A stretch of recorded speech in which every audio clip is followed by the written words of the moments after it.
Olá, bem-vindos ao meu canal Be My Budget. Eu sou a Cacá e eu estou planejando meu futuro longe das dívidas. E no vídeo de hoje nós vamos finalmente falar um pouco sobre reserva de emergência. Bora lá?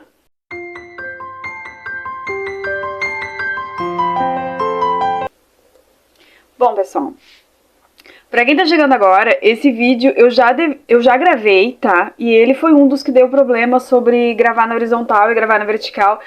E esse vídeo eu acabei optando por não postar, porque o assunto era muito importante para eu postar de qualquer jeito, tá? Então, e no vídeo de metas financeiras para filhos, eu tinha comentado sobre que não era interessante, que você não deveria pensar em ter uma meta financeira para filhos ou uma meta financeira para criar um projeto zero dívidas e parcelas do cartão se você não tivesse uma reserva de emergência. Mas eu também falei que eu sou contra o que muitos educadores financeiros falam, que você tem que ter 6 vezes o valor do seu custo de vida. Ó, estou voltando ao conceito de custo de vida, que você pode ver no meu vídeo sobre planejamento financeiro do mês de outubro. Eu ensinei mais ou menos a como calcular o custo de vida, tá? Ensinei mais ou menos, é ótimo. Eu tentei explicar para vocês e incentivá-los, né, a calcular seu custo de vida. E essa informação vai ser muito importante. Então, se você não viu esse vídeo do planejamento, a primeira coisa é você voltar lá nesse vídeo. Eu vou até, acho que linkar ele aqui vou linkar ele aqui embaixo, para você assistir e você fazer o seu planejamento e descobrir qual é o valor total do seu custo de vida. Bom, eu não concordo que você tem que ter 6 meses do seu custo de vida guardado antes de começar a pensar em pagar as dívidas. Porque, gente, nós temos que ser realistas, tá? Grande parte das pessoas que estão aqui assistindo o meu canal ou gravando vídeos sobre técnicas dos envelopes está endividada. Ou está tentando guardar dinheiro para alguma meta financeira. E o que significa isso? Que a nossa realidade no Brasil é que a gente sobrevive paycheck to paycheck, tipo contra-cheque por contra-cheque. Muitas vezes eu vejo canais que recebem, pagam as contas e já começam o mês no negativo. E estão lutando para sair dessa situação. Então eu falar para eles que eles têm que ter uma reserva de emergência de 36 mil, chega a ser crueldade, na minha opinião. Eu gostaria de citar, para quem gosta de ir atrás de material, existe um educador financeiro americano chamado David Ramsey, tá? Ele era um cara que ganhava bem e era casado, e ele tomou algumas decisões financeiras muito ruins e ele faliu, tá? Ele entrou em processo de falência. Depois disso, ele começou a estudar e se dedicar a desenvolver todo um pensamento, uma metodologia financeira, vou chamar assim, e ele criou o que ele chama de baby steps, tá? O primeiro baby step dele, só um parênteses, eu concordo com algumas coisas e discordo com outras, tá? Assim como eu concordo com algumas coisas e discordo de outras do Serbase, da Nath, de muitos outros educadores financeiros. Eu incentivo muito vocês para que vocês leiam, que vão atrás, mas tenham, por favor, um senso crítico e saibam adaptar da sua realidade, principalmente porque você agora provavelmente está numa situação diferente da deles. Então é muito fácil você assistir um vídeo e dizer para ela, viva de aluguel, que é uma das principais críticas, e eu concordo com o Primo Pobre, viva de aluguel, não compre sua casa, sendo que você não tem dinheiro, e se daqui a pouco não paga um aluguel, você está no olho da rua. Enfim, volto. Às vezes eu me apaixono e fico muito apaixonada pelo assunto e, né, tá, volto. Baby steps. O primeiro baby step dele, tá, é criar uma reserva de emergência de R$1.000. Ele usou esse número R$1.000 como digamos assim, um número cabalístico, tá? Independente da tua realidade, ele coloca R$1.000. Por quê? Para isso servir de motivador para você. Porque assim, é claro que ele usa $1.000, né? Mas vamos usar aqui adaptando para R$1.000. Por quê? Porque é um valor que dá para alcançar. Alguns podem demorar 3 anos, alguns podem demorar, sei lá, 3 meses. Mas você consegue, com muito esforço, juntar R$1.000. E por que ele fala de assim, não faça nenhuma meta, não procure pagar dívidas antes de ter esses R$1.000? Vou anotar. Por quê? Se acontece alguma emergência durante o projeto, como aconteceu comigo em setembro, que eu tive 5 emergências no meio do projeto Zero Dívidas Parcelas do Cartão, eu teria que refazer tudo, eu não ia conseguir pagar as minhas contas. Se tivesse acontecido e eu não tivesse uma reserva de emergência para segurar, eu provavelmente ficaria muito desanimada. E você aí que está tentando pagar suas contas, que está num projeto, se você não tiver uma reserva e acontecer alguma coisa, sei lá, você precisa comprar um remédio, sua filha adoece, o pneu fura, como aconteceu aqui em casa, o carro enguiça e vai pro mecânico, e você não tem reserva financeira, você vai se atolar em mais dívidas, ao invés de sair delas, entendeu? Então, a reserva, como a gente chama de reserva de emergência, que agora eu coloquei como reserva de tranquilidade, inspirada por algumas amigas aqui, ela é para te trazer tranquilidade. Ela é para sabendo que, tipo assim, aconteceu uma emergência, bom, eu não preciso me preocupar porque eu tenho dinheiro. Meu pai foi pro hospital, eu tinha dinheiro pro táxi, eu tinha dinheiro pro estacionamento quando precisava, eu tinha dinheiro para comer um lanche na lanchonete, porque eu tinha que ficar muitas horas lá. Então, assim, a reserva, ela serve justamente para ser uma âncora, um porto seguro para você relaxar durante momentos de turbulência. É claro que os R$1.000, eles não vão ser suficientes se você perder seu emprego. Você não vai conseguir te sustentar por um longo tempo. Mas, se você minimamente tivesse dinheiro, as pequenas emergências, você vai sim conseguir ter paz. Sei lá, vamos supor, o teu gás faltou e tu não tem nenhum dinheiro disponível. Mas, bom, você tinha uma reserva ali e conseguiu tirar até você conseguir juntar, como eu faço, R$20 por mês. Esses R$1.000, eles conseguem suprir uma pequena emergência. E isso vai ser muito saudável para você. Ultrapassando isso, que a gente já trabalhou nessa questão do número cabalístico de R$1.000, por favor, se sinta à vontade de trabalhar, concordar ou não, se você quiser usar 2, 3 mil. Eu não estou dizendo que depois você não vai aumentar essa reserva. Eu estou dizendo que pense num número que seja sua meta inicial antes de qualquer outra coisa. Depois daqui, o Baby Step 2 dele, que seria o segundo passo, vai ser sim você mergulhar num projeto de dívidas e pagá-las de acordo com o que ele usa bola de neve, né? Mas aí o método de pagar contas, eu acho que é meu segundo vídeo do canal, eu explico a diferença do método bola de neve com o método avalanche. Essas duas metodologias, elas seguem logísticas diferentes para você escolher qual das dívidas você vai pagar primeiro, tá? Eles têm dois pensamentos diferentes. Não existe certo e errado, cada caso é um caso. Eu uso bola de neve porque faz sentido para mim, mas muita gente que eu vejo por aí, eu acho que o avalanche seria mais interessante, tá?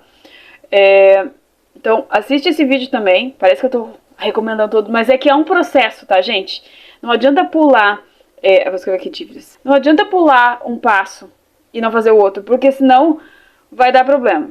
Eu não vou avançar nos passos do David Ramsey, porque não é o objetivo desse vídeo. Agora eu vou focar em outra coisa, porque eu estou falando de reserva de emergência. Em alguns outros vídeos, eu comecei a falar sobre que eu tenho camadas de reserva de emergência. O que significa reserva de emergência em camadas? Bom, como eu disse, a reserva é para te ajudar num imprevisto, numa emergência, certo? E essa emergência, ela pode ser imediata ou mais ou menos imediata. Por exemplo, talvez a tua emergência, você não precise do dinheiro na hora. Talvez se você conseguir o dinheiro no dia seguinte, por exemplo, eu preciso comprar alguma coisa, tá ok. Você consegue, ainda que seja um dinheiro maior, né? Você consegue resolver a sua emergência, né? Talvez seja uma emergência que você consiga pagar 2, 3 dias depois. Por exemplo, sei lá, o carro guiçou, você mandou na oficina e o orçamento vem daqui a 3 dias, né? Ou algo do gênero. Então, assim, o que significa camadas?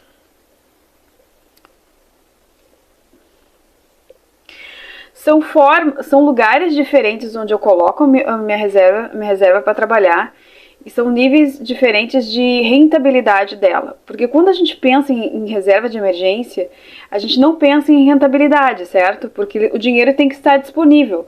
Como ele tem que estar disponível, muita gente prefere a caixinha do Nubank, por exemplo, que você resgata na hora, mas você não vai deixar, sei lá, 10 mil, 15 mil na caixinha do Nubank. Eu sinceramente não acho que seja seguro você deixar toda a tua reserva no mesmo lugar, tá?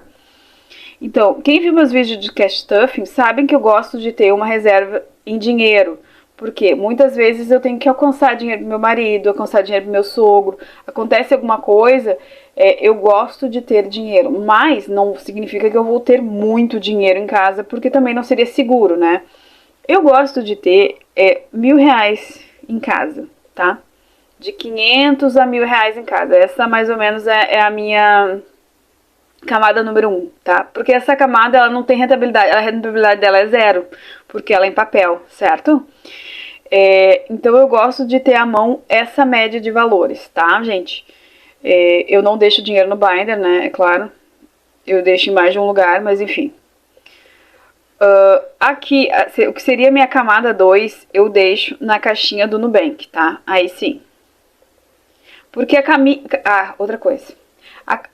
As caixinhas do Nubank, pra quem nunca investiu, nunca fez uma caixinha do Nubank, tá? Ela tem a caixinha da reserva de emergência, que aí você consegue resgatar o dinheiro de forma imediata. E tem outras caixinhas que você coloca que o resgate pode ser D+1, que significa que se você pedir o resgate até acho que meio-dia, você consegue no dia ou no dia seguinte, dependendo do horário. Outros bancos, caixinha do Inter, outros bancos digitais também tem esse esquema que quando a caixinha não é de reserva de emergência, talvez demore um pouco para entrar na sua conta. Então toma muito cuidado de olhar isso, tá? Porque se você precisar do dinheiro na hora, ele tem que responder para ti. A partir daqui eu não vou citar valores, tá? Mas saibam que isso aqui rende 100% do CDI, tá? E aí aqui, C3, C4 e C5, você já pode pensar em coisas, por exemplo assim, que fosse D+2. O que seria D+2? Pode ser um fundo ou uma outra caixinha, tá? Um tesouro Selic, por exemplo, que você consegue resgatar em 2 dias, por exemplo, tá?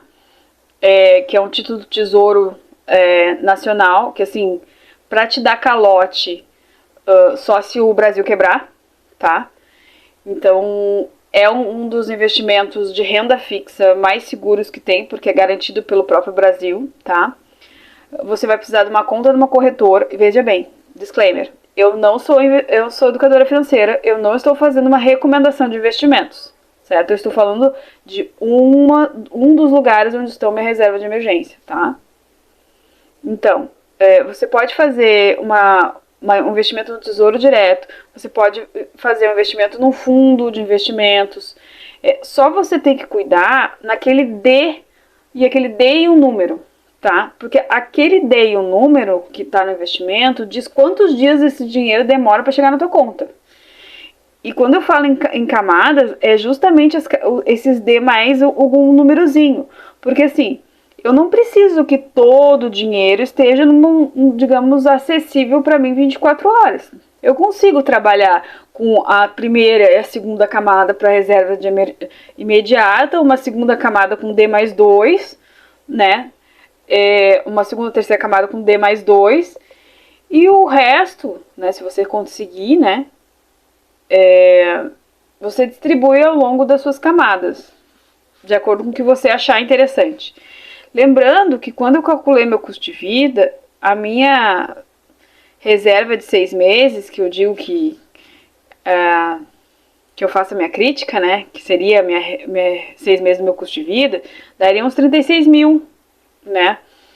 E eu não tenho esse dinheiro, não tô nem perto desse dinheiro, tá, gente? Então, assim, ainda mais com as últimas emergências que a gente teve, tá?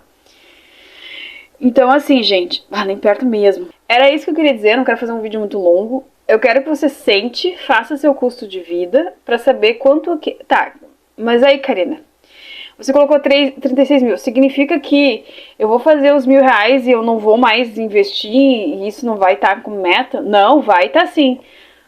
Só que assim, depois que eu tiver os R$ 1.000, os meus primeiros R$ 1.000, posso começar a trabalhar em metas para pagar as minhas dívidas, que é o segundo passo dele. O segundo passo dele não fala sobre filhos. Ele tem um passo que ele fala sobre filhos, sobre pagar a casa, sobre como é que é? FIES, né? Que seria o FIES, financiamento estudantil.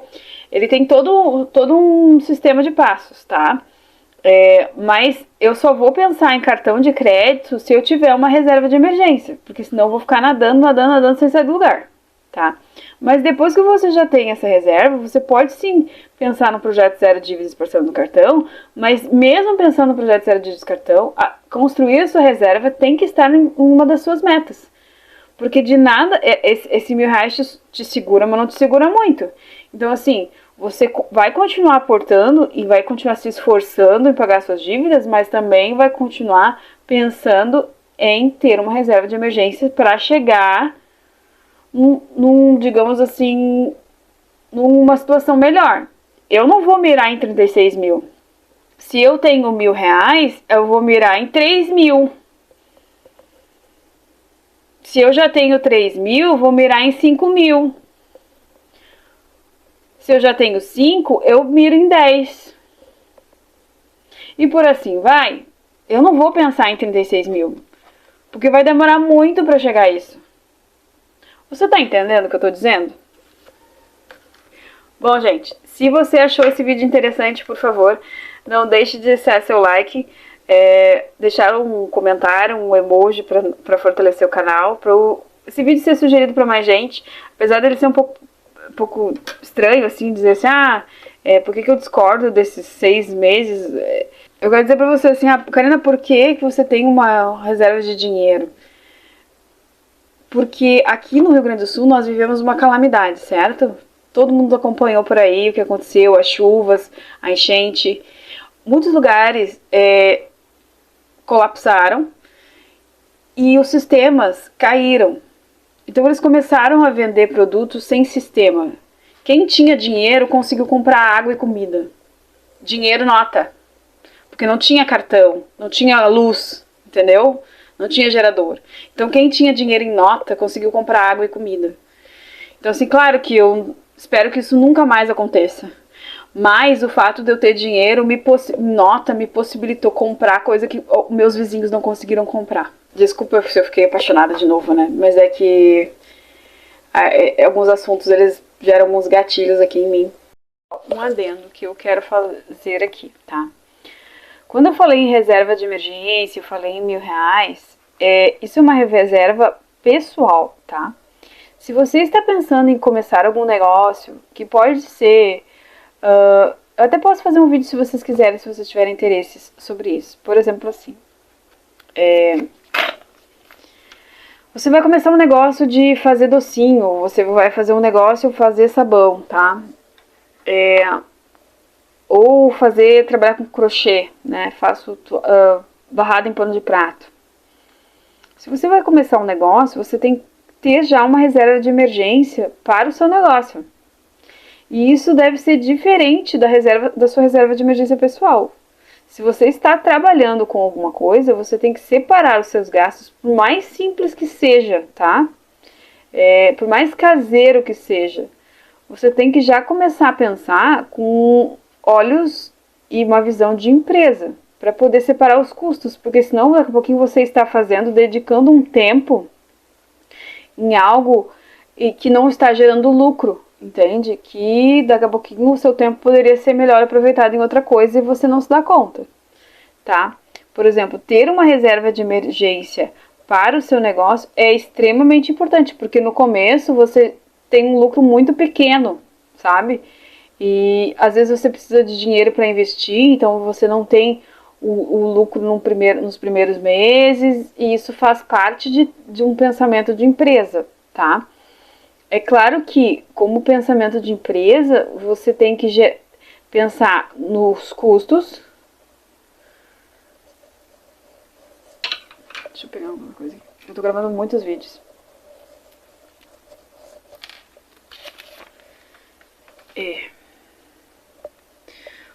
Deixa eu colocar aqui. Nos custos no lucro, tá? Nos seus custos, no seu lucro, na sua mão de obra. Karina, como assim mão de obra? Sim, pro bono. Você não vai trabalhar de graça. Você tem que se dar um salário. E esse salário tem que sair desse valor que você vai vender a sua mercadoria, seja ela qual for. Então, quando você dá um valor, meu produto custa 10 reais, você tem que ver, bom, meu custo foi 2 reais, ou meu custo foi 3 reais, sendo que isso é material, mas, sei lá, a estrutura que você tem, eu gastei gás para fazer, então eu tenho que precificar esse teu gás. Eu gastei luz, eu precisei pegar um ônibus para comprar alguma coisa, então esse custo vai muito além de só o material, tá, gente? Você tem que pensar, tá, e a minha mão de obra? Quanto que eu quero ganhar por hora? Claro que, num primeiro momento, você não vai colocar 30 reais a hora. Eu não sei como é que é a tua produtividade, tá? Mas vamos supor que vamos começar com, sei lá, 15, 20 reais a hora. Quantos daquilo que eu produzo eu consigo produzir nessa uma hora? Por exemplo, é docinho, eu faço uma receita em 30 minutos. Bom, então, de mão de obra, eu vou colocar que a minha mão de obra é 7,50. Vou colocar o valor de 7,50 no valor e vou dividir isso por 30 docinhos, vamos supor. Entendeu? Tô chutando os valores aqui, gente. Eu não faço docinho, eu não sei, tá? Bom, coloquei o valor da minha mão de obra. E o meu lucro? Quanto de lucro eu quero ter? Eu fechei aqui o meu custo, fechei minha mão de obra. Vamos supor que isso aqui tenha custado, sei lá, um leite condensado, vamos supor, leite moço é 9, né? Mas vou colocar um genérico que custa 5. Aí vamos supor que eu tenha gastado uns 10 reais aqui, tá? Entre material, coloquei 2 reais de gás. Meu custo aqui foi 10 reais. Bom, deu mais 17 de mão de obra. Quanto que eu quero que seja o meu lucro disso? Bom, eu quero o meu lucro em 20%. 10% é 1,70, 2% é 3,40. Então, 3,40 mais aqui dá 20,40. Tá? Então, posso dizer que o que eu produzi custa 21 reais. Não sei, produzir 40, produzir 50 docinhos, eu não sei. Mas eu vou vender esse produto a 21 reais. Então, eu acho que vocês têm que pensar nisso. E aí, nesse lucro, tá? O que você tem que pensar como empresária. Esse lucro você tem que reinvestir na empresa, certo? Porque você é um empresário. Então, quanto é que eu coloquei de lucro mesmo? 3,40. Desses 3,40, eu vou colocar em, sei lá, 2 reais em comprar algum produto que eu precise, alguma melhoria, e 1,40 na reserva de emergência da minha empresa. Porque se eu tiver algum calote, se eu tiver alguma coisa, sei lá, eu fiz e a pessoa não pagou, e eu tava contando com aquele dinheiro para comprar os ingredientes para produzir uma outra encomenda, eu vou quebrar, porque eu não tenho como comprar. E a pessoa já me encomendou. Claro que, tipo, os docinhos, normalmente a gente pede sinal, né? Tá, mas eu tô colocando um exemplo, tá? Acabou o gás e eu preciso do gás, entendeu? Então, você tem que construir essa ideia de reserva de emergência para o seu negócio também, tá? As empresas grandes pensam isso, fazem o lastro. E você, pequenininha, também tem que pensar, ainda que ele seja uma reserva bem mirradinha, assim, de 10 reais. Mas comece a construir esse raciocínio, até mesmo para saber se você não está trabalhando de graça. Porque muitas vezes as pessoas só trabalham com custo e com lucro e esquecem da mão de obra. Aí um dia tu cresce e tu precisa contratar alguém e você vai precisar pagar alguém. E aí o valor do seu preço, do que você produz, vai mudar, entendeu? Tá. Foi só uma ponderação aqui, gente, tá? Um parênteses. E eu quero agradecer a vocês porque vocês estão assistindo o meu vídeo. Obrigada por vocês estão deixando o coraçãozinho. Muito obrigada mesmo, isso fortalece o canal.